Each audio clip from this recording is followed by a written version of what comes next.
Counselor Accents Podcast. Two school counselors who love their jobs. Oh, and they happen to have Southern accents too. Bless their hearts. I'm Kim Crumley. I'm Laura Rancourt.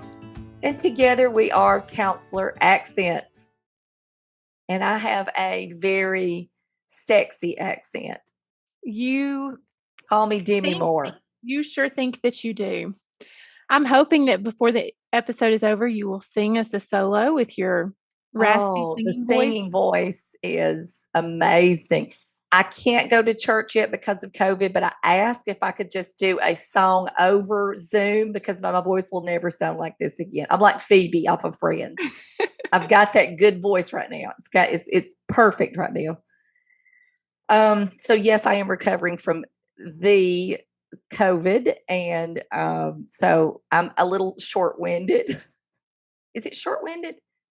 Where you can't get short of breath? Yes, is that short-winded? I mean, sure. You don't know. Long-winded is what, like, when you go on and on and on. Yeah. You're generally long-winded. But this episode is not going to be a long-winded episode because this is our little chicken nugget episode. This is the rubber meets the road, 15-minute practical tips, tools to use in your everyday school counseling life and world. And so today, Laura, that intro alone took 15 minutes. And we're done. We're done. We're going to talk about coping skills. Okay. Today, we're going to talk about coping skills. And Laura, this just hit me as I was laying near this dreamlike, when you're sick and you're like, I'm so asleep. And it just kind of hit me about some things about coping. Okay. And just the word cope, I thought about just cope. And that first letter C is the challenge that we as school counselors have to meet students' needs when we know that we're not mental health therapists, nor do we need, some of us are mental health therapists, but we're not in that role as a school counselor, correct? So good. And yet, the challenge for us is to help students, especially now, as never before, be able to cope with whatever they have going on. And listen, who doesn't have something going on, right? And so we do this through teaching coping skills. That is something that we can do. So we're not taking a student and saying necessarily, I'm going to take you through therapy because you have this or this or this, but I'm going to teach you how to cope while in life and here at school. And quickly, Laura, I don't know if you saw the movie Encanto. Am I saying it correctly? I love that. I will start singing and I don't have your raspy voice. So. Pressure like a drip, drip, drip, that'll never stop. Whoa. So the other, I watched this with my son, and who loves Disney, and we sit down and we watched it. And then my family did a Zoom call. I've got a weird family. We all live on a big compound, and we've all had COVID. So we did a Zoom call, and my one of the family members, who's not a kid, it started playing. I think it's Surface Pressure. Yeah. And we all were singing it, unbeknownst that all of us were in love with this song. And when you listen to the lyrics, I thought it hit me. I did not realize that this song has hit America. Yeah. I knew it had hit me. And I think that it hits everybody because we're all feeling that pressure. And when you watch that movie, and it's kind of like going into a school or a classroom, you have, you have this person who feels like she's the strong one and has all this surface pressure, just this ready to, explode. And then you have the sister that has got everything going on, right? And everybody thinks, but she's ready to, she can't handle it. And then you got, what is the Bruce? Is that the uncle? You could go through all, is it Bruce? Bruno. You've got Bruno. And, every person in this family has their own something that they're dealing with. And I thought that's just like in your school. You have everybody dealing with something different. But the thing that we can bring to everybody is, how are you going to cope? How do we cope with all of this? And so that's one of the that's the C in cope, is just the challenge of getting that out to students. How can we cope, especially in the day and age that we're living in, right? And the next part of the cope, the next letter is O, and talking about opportunity. I thought you were going to say Omicron. Well, and I would like to talk about that. The opportunity, I think really with coping skills, we've moved from this as a small set of group that we're going to do a small set, we're going to do a small group with, and we do small groups. That is our small group go-to, is our coping skills group.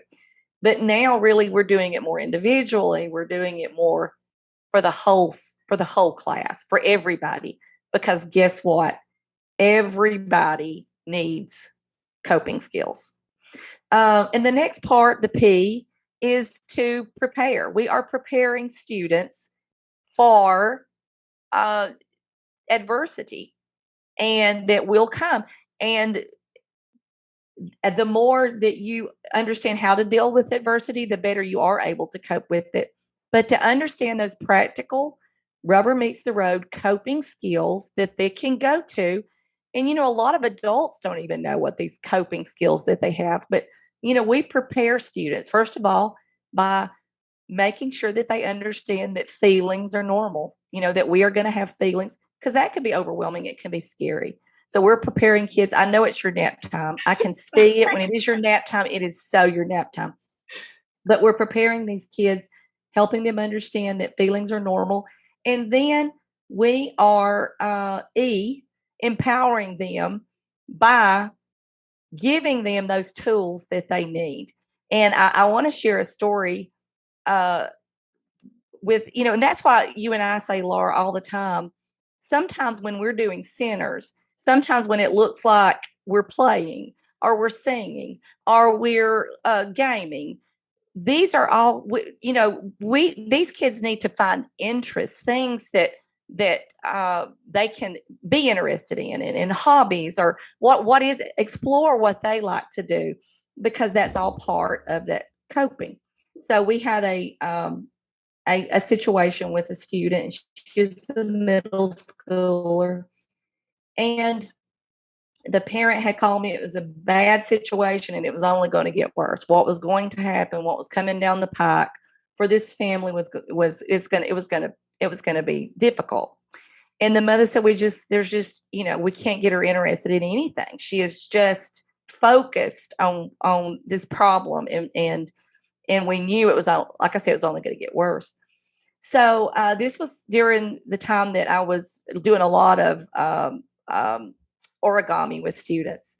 And that student we were doing, social skill lessons and things with the origami. She took to that origami, and that's what she would do when it was difficult at home. And when the stuff it was bad that was happening, it was a medical nature. She had this origami, and I gave her a box of paper, and she just got kind of into that. So you never know what that student is gonna need, but we introduce them, we teach these things, or we talk to them about their interest. And so it is so important. So that is my little spiel. But I know recently, Laura, and please add anything. I know we're trying to get this in 15 minutes, but I did want to throw out that rubber meets the road, those hands-on things. Music has been a big one for me, but recently we have a coping cafe, and you've actually done this with your students. But our thought process was, we're trying to get these coping skills to all students. And we had the idea of the library cafe, where they do the book tasting. Well, why not a coping tasting, if you will? So kind of talk to us about how that coping cafe went. Well, let me say that I think that coping cafe was my most successful classroom lesson ever. And I think that it would work for so many different age groups. But I had the students come in, and I did a room transformation, which that alone is fun and gets the students excited. And it didn't seem like that was that difficult. I mean, what I saw was you had some red and white tablecloths that looked like a cafe and some, like flower vases. And then I'd put the menus out. That's it. That's all I did. And then I wore an apron and a chef's hat the whole time. And let me just say, I might start wearing an apron all the time because I had pockets. And so I was able to have pins in my pockets. Great. I know. So I may just always wear an apron. But that was the extent of the room transformation. I had music, like soft restaurant music playing, but it was the easiest room transformation, but the most successful because, you and I both have done elaborate things that have taken all weekend. This was not one of those. So anyway, but the kids would walk by the classroom and they could not wait to come in to the counseling class that week. So that was exciting, just building that general anticipation. But then when the kids came in, I explained to them that we were in a very fancy restaurant, the Coping Skills Cafe. And so we talked a little bit about the manners that you need to use whenever you're in a cafe. And I would joke around with them and I would say, okay, so let me see your fancy manners. And when I would say that, they would all you could see the whole class like sit up. And so we talked about our voice level. And so it was easy to set those classroom expectations from the start. And then all I had them do, the table where they were sitting, they started in that center and then they rotated. And I just explained how they were going to rotate. In that lesson, I had breathing, a table where they practiced their breathing. I had a table where they did Play-Doh. Then I had Legos. And then I had an art table.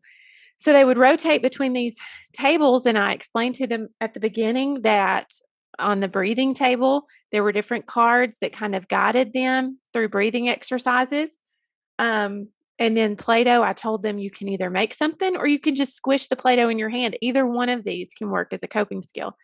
And Legos, some of them built some things and some of them just kind of snapped things together just to be doing something with their hands. And then the art table, I had a paper with just different lines that intersected to make different shapes. And so it was a collaborative art project where the kids just drew together. And I gave them a little card to rate each table. So at the end of it, now I have every student's preferred coping skill in a file. So if a student comes to me in a moment of, unrest, yes, I can easily find their coping skill card, figure out, I can look and see which one was their highest one and pull out the breathing cards or pull out the Play-Doh, whatever they liked best.